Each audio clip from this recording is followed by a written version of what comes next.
Hi, Matthias. Hello. Thank you for sharing this philosophical consultation with me. Of course, no problem. If you agree, considering that we just have one spot consultation, I would like to share with you a format that I sometimes use with a manager or entrepreneur to help them thinking about how they live their work life. Okay. So I share with you a paint. Do you see the paint? Yes, yes. I see it. This is a very famous paint. It is the dance of Matisse. I would ask you to take like 2 or 3 minutes just to watch the paint. Okay. This is not an aesthetic interpretation, just an opportunity to train the philosophical gaze through art.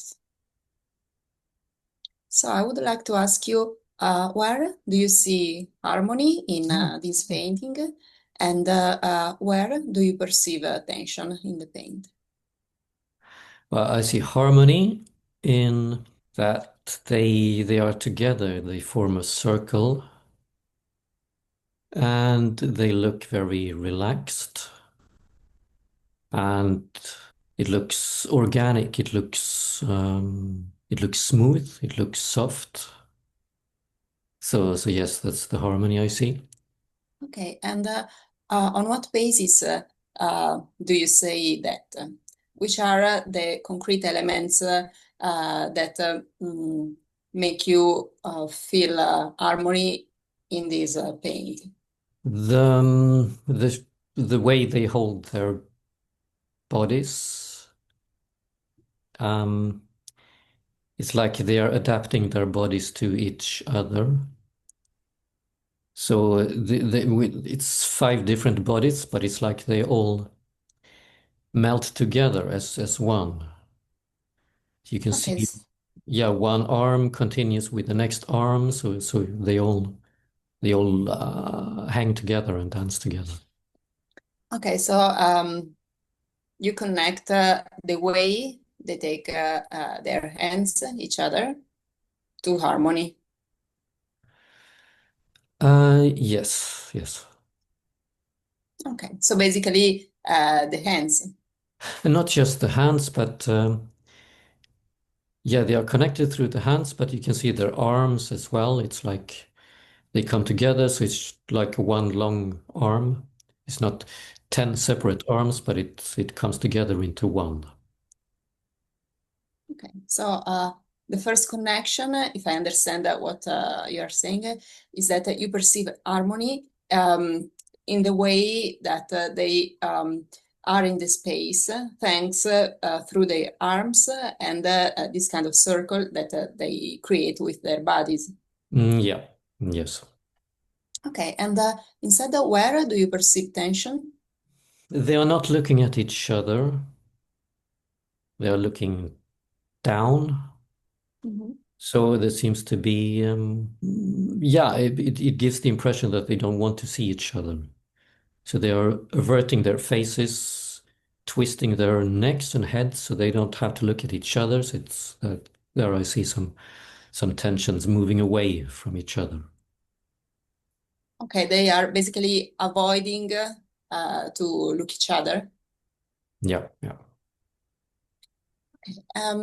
Let me ask you, what does harmony mean to you? Which is your personal definition of harmony? It is that different parts are working together. So you have several different parts, but they together become one, a larger part. And they all work together in order to, yeah, accomplish something, whatever it is. But yeah, it's a working together of different parts, and it is done in a smooth way, and you cannot even, or it's difficult to tell the different parts apart because they all come together as one. Do you consider this definition a good definition just for this paint, or in general, you think it's a good definition for harmony as it is in general? In general, yes. I think it works in general as well. Okay. So, can you find a word which expresses your idea of harmony? Just a single concept or a single word? Uh, Togetherness. Okay.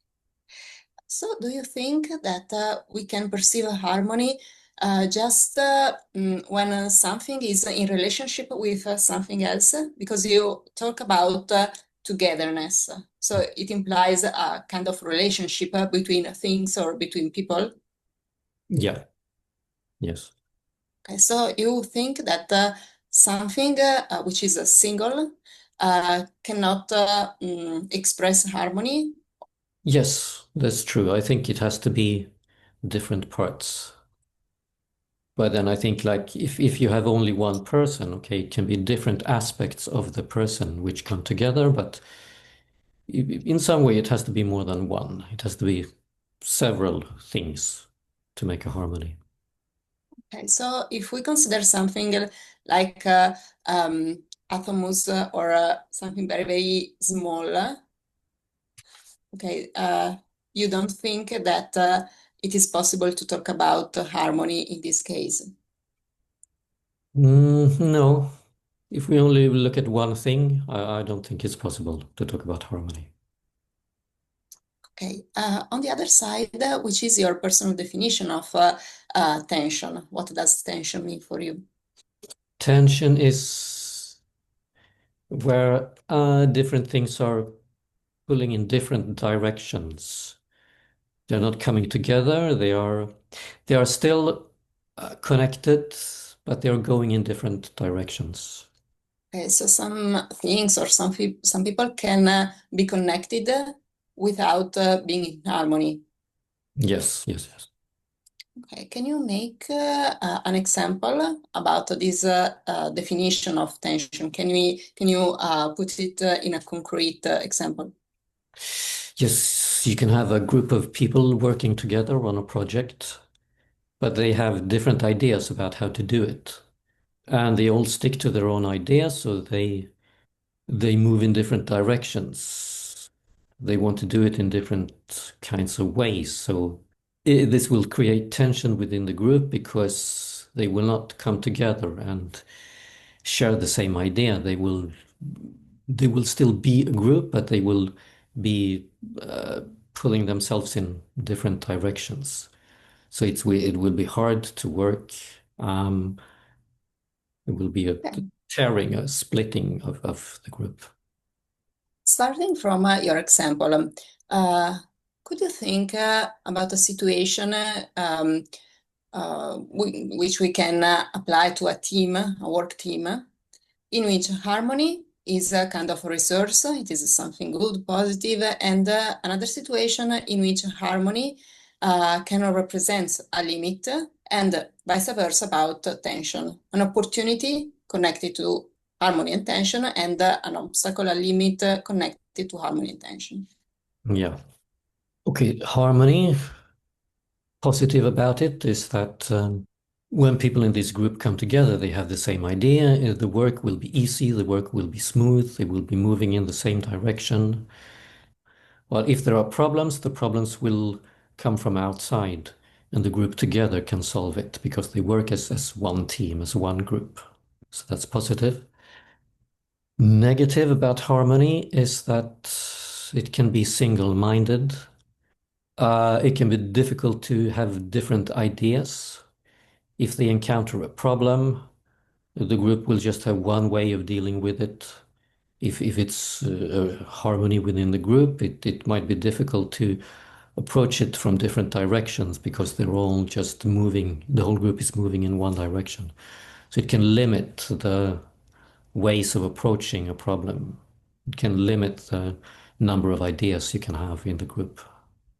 And what about tension, an opportunity and a limit for Yeah, a team? yeah, it would be to turn it around. The opportunity with tension is that if you can accept that people have different ideas about how to do it, then you can listen to these different ideas and evaluate them. without preconceived notions that they have to be wrong. So you can look at these different directions that people are going towards and see maybe one direction is better, or maybe we can pick some ideas from different directions. So that could be a positive aspect. And a negative aspect, of course, that the group will not move forward because everyone will be so focused on his own ideas, so they will get stuck. So each member of the team will just want to do his own thing, and they don't want to cooperate with each other. So it will just be fighting or some tense atmosphere, and not much will happen. And so if you were a manager of a corporate, for example, and you are in a position to check two different people who you want to bring inside your team. Would you like someone who can bring more harmony in the, because maybe he or she is aligned with your values, your ideas, and so on? Or would you prefer a person who has a different approach, a different way to see the world? Yeah, I would prefer, when I think about it intellectually, yes, I would prefer the one who has different ways of seeing things. The first immediate impression is, oh, I want the one who brings harmony to the group because it will be easier. But yes, it makes more sense to bring the person who can see, has different perspectives, see it in different ways. Can you now think about your real job? And can you think about the last time that you had to take a decision which more or less is similar to the example that we have just made? Okay, so in this situation, it wasn't me who had to make this decision about another person, but it was a meeting, and I had to decide, okay, I can be silent now, not saying what I think, because the meeting will end quicker and everything we can all go home. Or I could bring my opinion and it will create some tension and we have to discuss this. In this last case that I remember, I didn't say anything. I just said, no, okay, I'm just gonna leave it for now because everything will be smoother and we can just move forward. And Okay, but the reason you took this decision was because you want mm, to end the meeting faster, or because you thought through your decision it was possible to avoid maybe discussion or losing time in something not so useful? yes, avoid losing time in something not so useful. And this topic, it wasn't, I didn't think it was so important that I had to bring it. In cases like this, if I think, no, this is really important, I will do it. But if I think this is not so important or it's not so important to me, I tend to avoid it just to avoid a lengthy discussion, wasting time, and so on.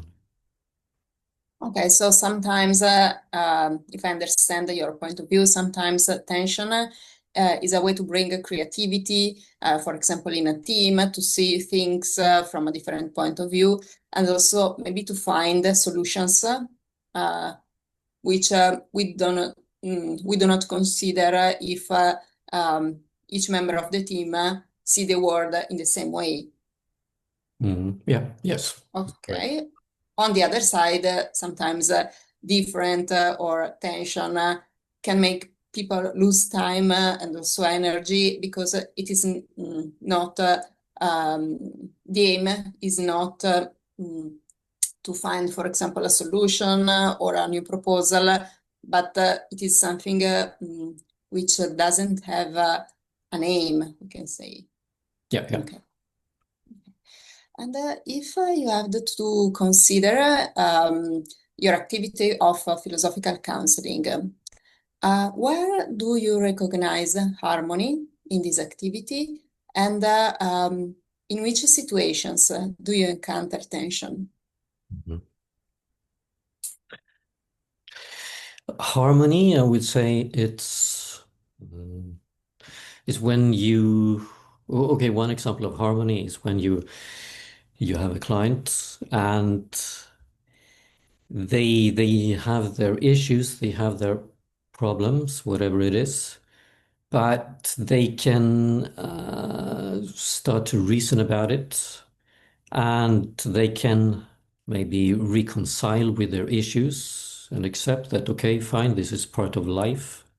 I don't have to change it necessarily. It's possible to accept that this is the way it is. So that can happen, and that can be one way of seeing harmony. That I don't have to. Okay, maybe there will be tension between what I want and what the way things are, but instead of focusing on this tension, I could just accept it. So there would be like harmony and tension at the same time, but the harmony would be that, okay, this is the way things are, I accept them. I don't have to waste time and energy trying to solve problems that don't need to be solved. Okay, so basically to accept things or reality as it is a way to bring harmony in the life of people. This is what you are saying. Yeah. Okay, so an instrument is accepting what um, don't struggle with life. Yeah, well, at least decide where where you should struggle and where not. But Okay. not all fights have to be fought. So sometimes it can be good to realize, okay, this is something I can just accept. Okay, so maybe as a philosophical counselor, one of your goal is to help people to understand if it is necessary to struggle or it is just a way of put energy in something that maybe you can change. Yeah, it can be one of them. It can be part of it. Yes. On the other side, where do you encounter tension in your activity of philosophical counselor? But the most obvious is when you're talking to someone and they are resisting. They don't want to accept what you say, or they don't accept it, or they don't like it, and they fight against it.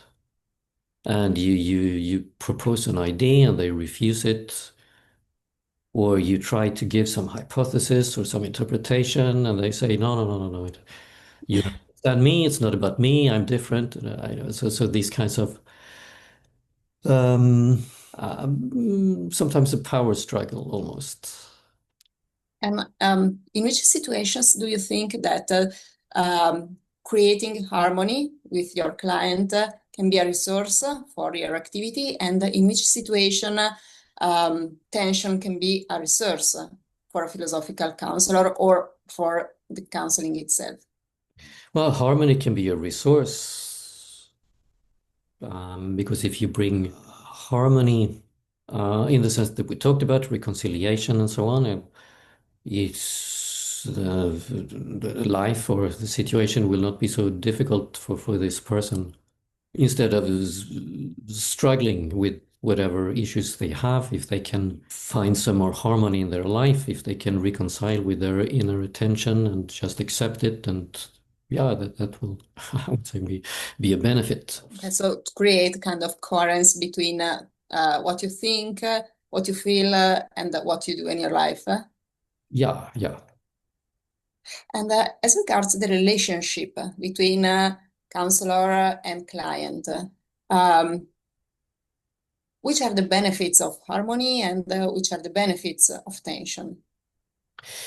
But the benefits of harmony is that, well, of course, it's easier to work. with someone, if there is harmony in the discussion, you can do something, you can move forwards, you can listen to each other, you can understand what the other person is saying. If you accept the relationship, if you accept that the two of you are not enemies here, but you're working together, it can facilitate the discussion and make it easier to accomplish something or to move somewhere. And for tension, I think there need to be some tension because tension is also necessary to accomplish something. If it's only harmony, I think it will be very static, not much will happen. So you also need tension in the discussion to take it somewhere else, somewhere unexpected. So if someone is just sitting where they are and they're happy with themselves, well, you need to create some tension to get them moving, to get them going, to realize that, okay, maybe this harmony is problematic. There needs to be something that pushes them, sometimes against their will because they're too complacent or whatever. So the tension can be useful to create some insights or some desire to do something else or some realization of something that's not really working. So I think tension is needed as well. Which kind of conditions are required to manage tension in a philosophical consultation, in your opinion? Well, I think the philosopher needs to be able to not get too involved or too emotionally involved or not to sympathize too much with the tension of the other person. And if the other person is angry, not get into a fight. If the other person is very emotional, not don't be just as emotional. So be able to yeah, have distance to it and see it for what it is. To be able to reason about it and understand the tension, understand why the other person is feeling this tension. So then you can have an idea of how to manage it, how to do it, and also know when to increase the tension, when to decrease the tension. When you see, okay, now it's a bit much, we need to add some harmony to it now. So there's some detachments where you can, as a philosopher, see what is going on and know how to deal with it. And if you have to consider what is missing in your activity of philosophical counselor to make your job a kind of dance, more fluid in this dialogue between harmony and tension. Which point would you like to stress? I don't feel at ease. I'm not comfortable Okay. when I create tension. So that's Mhm. something that I want to um,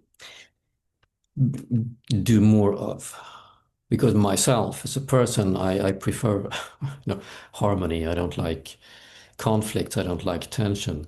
So even when I know some tension would be useful here, it's difficult for me to create it because fundamentally I don't like it. So that's something I need to do a bit more. So there is a risk that it will be too harmonious. So I need to add more tension to it. You're saying that you don't like tension in general. Yeah.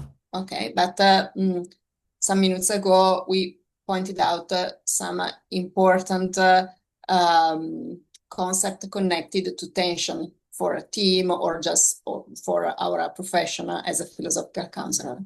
Do you think that this rational understanding of the importance of tension is sufficient to work on ourselves, on our behavior, and then to train to be more comfortable with attention? Or do you think that a rational understanding it's not enough?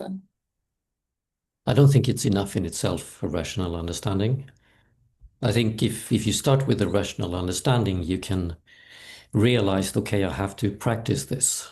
And maybe by practicing it, probably it will become easier. So you can, by practicing it, you can make it part of yourself. So then it becomes not just intellectual, but rational, but also, yeah, it will be more natural to you. So I think from the rational understanding, it can be a starting point to realize I have to do it. But to only have the rational intellectual understanding, I don't think it's enough. And if we bring this reflection um, in the dialogue about philosophical counseling, just imagine you are the counselor and you have a client, and this client tells you that he or she has a problem with tension. Okay, how you as a philosophical counselor would help your client to go further? Or maybe, do you think that a philosophical consultation, which is based on rationality and on dialogue, can really help a problem to solve this kind of difficulty, which you have just said that it cannot be solved just using rationality? First, I don't see it as the main point to solve the problem necessarily, but more, yeah, understand the problem, reason about the problem. But still, solving problems is often happens anyway. Consultation. Okay, not. I don't think it's possible to solve this problem in a consultation. Okay, we have a consultation and now your problem is solved. But I think a consultation where you reason about it can be the starting point for this person to realize something about their problems. And then themselves, they can go forwards and working on it, go beyond just a rational understanding of it and put it into practice. I mean, it's possible to do it in a consultation as well. I say, yes, mainly a consultation is reason-based. But if this is the issue for the person, we could create some tension in the consultation and see what happens. And see if this person has problem with tension. Let's create some tension and see how do you react when there is tension. Do you get angry? Do you get emotional? Do you just shut off? Okay, and then we can reason about this. Okay, so maybe in this situation, philosophical counseling is useful to be conscious of the problems and also of the opportunity to go out our comfort zone, we can say. And then maybe the person can find himself a solution or a different kind of training. So that, yes, I would say this is part of it, but not all of it, since if this would be the only thing, it would sound a little bit like CBT, I don't know, cognitive behavior therapy. I'm going to give you some homework and you can practice it. But the reasoning can also be to problematize it. Okay, you have a problem with tension, so why does that bother you? What's the reason? Why do you come here? Some people have a problem with tension, but they're fine with it, but you are not fine with it. So then we can look at this as well. And look at the problem as a problem. Why is it a problem? So I would say my focus would not be to try to solve the problem, but investigate the problem as a problem. But then if there is a solution to it, or if it can help the person, so yes, why not? That's beneficial as well. Maybe also the dialogue in the context of philosophical counseling, where the counselor and the client have different point of view, is a kind of tension, as you told before. So staying in this dialogue can also train to face tension as an opportunity to reach our mind, our perspective, and so on. Oh, yes. Now I would like to ask you to imagine that one of the dancer of the paint is replaced by a different figure. For example, a dancer standing still, or moving in the opposite direction. What effect does this have on the wall, in your opinion? The work would stop, or the dance would stop, probably. So it would be a disruption. Okay, and starting from this, are there necessary conditions for the dance to work? And are there sufficient conditions to still speak of harmony? Necessary conditions would be that people want to dance. If you have, if you have dancers who don't want to dance or don't want to work, then there will be no dance or no work. But it's necessary, but it's not sufficient. You need something else as well. You need some, besides willingness, you need some understanding of what is this dance, what is this work, what is the purpose, what are we going to do, where are we going to take it? Okay, I pointed out the three words: willing, purpose, and maybe we can also add aim. We can consider these as necessary conditions for the dance. I think willingness is necessary. Okay, I would say purpose is necessary for it to be efficient. Mhm. You could still dance without a purpose, but it would just be you're doing the motions, but probably nothing is going to happen. But if it's going to be some work that actually accomplishes something, yes, some purpose, some aim. Which space does joy or enjoying the process have in this consideration that you have just made? It makes it easier. If there is a joy, you can still do it without the joy, but it's going to be harder. It's probably going to be more formal because then you just do it because you have to do it. But with joy, you would probably more open to opportunities, open to other ideas that come up. If you do it with joy, you will probably have more ideas of how to do it. If there is no joy, you will just do it in the easiest possible way. Which kind of difference do you think there are between a dance, which is just a repetition of movement, maybe perfect on the technical point of view, and a dance which is animated by joy and the willing of staying together and doing something together? Difference is that the first one will be more boring. It will be boring to participate. It will probably also be more boring to watch because it's just the technical aspect that is there, but there is no life. So the second part, it will be more animated. It will be more, it will be some soul in it as well. If you think about the paint of Matisse, if you need, I will share the picture again. Do you find joy in some part of the picture or not? Maybe I will share. I think so. Yeah, the way they hold their bodies, it doesn't look static or mechanic. It looks organic, like it's filled with life. So how they position their bodies, it looks there like there's some joy in it. So you think that this joy, as I understand, correct your idea, is not necessary to talk about dance.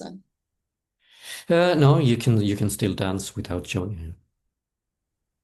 Can you think about an area of your life, a situation of your actual life, not maybe not just connected to professional area, in which in this moment you feel you have tension and you are not in peace, of course, with this tension. Something that maybe it is difficult for you to accept. Yes, okay. Let's say it's a social gathering, like a party or something, and you're supposed to be civil and pleasant and talk about nothing, unimportant things. Walk around the room and say hello to everyone and say something unimportant, just to be nice. And there I feel some tension. It's awkward. I don't like it very much. Would be more interesting to talk just to one person about something interesting and ignore the rest. So yeah, here there's some tension between what I want and what I'm supposed to do. And in this kind of situation, do you usually try to go out your comfort zone? And so in this case, maybe to talk with a lot of people and try to be nice and friendly, even if you don't want to? Or usually you tend to stay inside your comfort zone and just do what you want to do? Usually, I think I stay within my comfort zone. Yeah, that would be the most usual behavior. Yeah. Is there something that we have discussed about during our consultation, which you can apply to this example, maybe which can motivate you to go out your comfort zone the next time you are in this kind of situation? Yeah, the idea that tension is needed for something new to happen. Mhm. So if I stay in my comfort zone, it will just be the same thing as usual, but tension to do something which is not normal to me or not usual to me could create something new, something unexpected. Okay, so tension as a way to create something and maybe also to discover something about ourselves, to like to give us an opportunity to be something else. Yeah. Yes. Okay, and in this moment, do you feel comfortable with the idea to create a new dance in the way you approach this kind of situation, or to dance a different dance? Not comfortable, no, but still okay to do it. Mm. Willing enough to do it, even if it's uncomfortable. It is still a tension here. So yeah, uncomfortable, but still accepting. Okay, I would like to ask you one thing that I just realized talking to you, which is a question that I often put to myself. It seems that we grow when we go out our comfort zone, and maybe you reach your very important goals just if you go out or in condition of going out. I mean, if I stay in my comfort zone and I want to reach a new goal, it is different that it works because maybe you have to have a different skills and so and the way to get these skills is doing something that you feel uncomfortable to do. Um, so why do you think, if you share this idea or tell me what you think, that sometimes life it's life puts you in this kind of situation. I mean, inside of you, grow the desire to get new goals, but you have to struggle with yourself. It seems like you have to make some effort. The effort here is to be open to something. So to stay in your comfort zone would be just to do what you normally do. And then you're not opening your eyes. You're not looking for other opportunities. You're just stuck with what you normally do. You're stuck with yourself in your little box. So going out of your comfort zone here would be to be open to something else that happens. And if you see something that happens, you can try it. And what I have experienced is that this is the struggle, to actually look around and be open to opportunities. And when they come along, even if it's easier just to do nothing, I'll just do what I normally do. It's more of a struggle to try it, something new. But then when you try it, I find that then things will happen to you.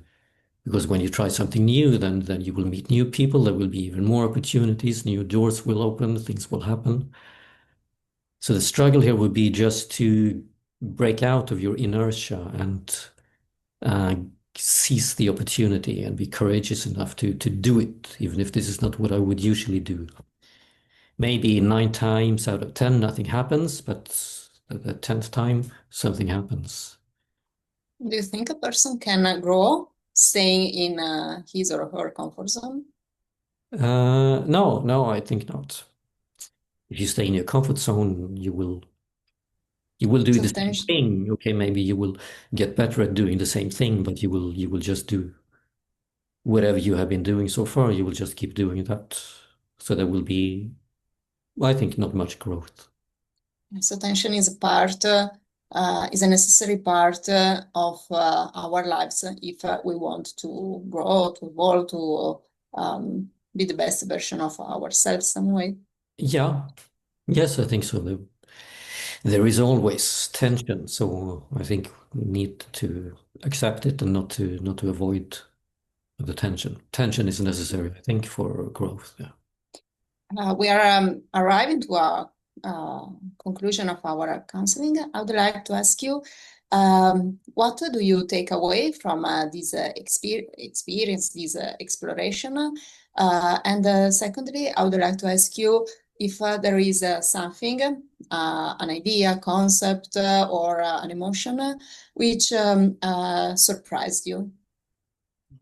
Okay, what I take away is this idea that tension is needed for something to happen, for something new to happen, and to be aware of it in different situations. So I think that's the main idea I take with me. Is there something that surprised you? Maybe an emotion or an idea, concept, or maybe something about the method that we shared? Yeah, to start with the picture of a dance, and then to use that idea and then apply it to some personal experiences. So it started very general and with something that wasn't immediately related to me, because it was just we start with this, but then take it to more and more specific levels of connecting it to my own experiences. As regards what you've just said, I would like to point out just 2 or 3 aspects of this consultation, because as I told you, sometimes, not always, but sometimes I use this kind of approach with manager or entrepreneur when we are talking about professional counseling. Because in my experience, there is a difference between a person comes to you because he or she wants to talk about some problems or some aspect of their life, and so they are ready to share the problem, we can say. Otherwise, when the approach is on a business level, sometimes it is useful to start from a neutral starting point, not just going directly to something which ask the manager, the businessman, businesswoman to show their fragility, we can say, or the core of the problem. because sometimes in corporate, people are very connected with their role. I mean, maybe you are the entrepreneur, the manager of a big corporate. In your mind, you have to be strong, you don't have to be fragile, and so on. And so, starting from something more general and then starting reflecting can create a kind of good relationship or a good uh, atmosphere. And when you feel the person is feel comfortable in the situation of reflecting together, and maybe he or she understand that I don't judge. There is there isn't something good or something wrong in philosophical counseling. Then we can use the same approach to explore some part of also their personal life. And so this is why sometimes I don't ask immediately the person, is there something that you want to explore in this philosophical consultation? Because the risk, in my experience, is that they don't tell you what is the real problem. Instead, in this way, we can work together to create trust between the counselor and the client and so on. Yeah, I think that I agree. It's common that they don't give you the real problem. They give you something which is not so dangerous and it hides the real problem. Yeah. I hope you enjoyed this philosophical consultation. Yes, yes, I did. Okay, thank you. Yep, thank you.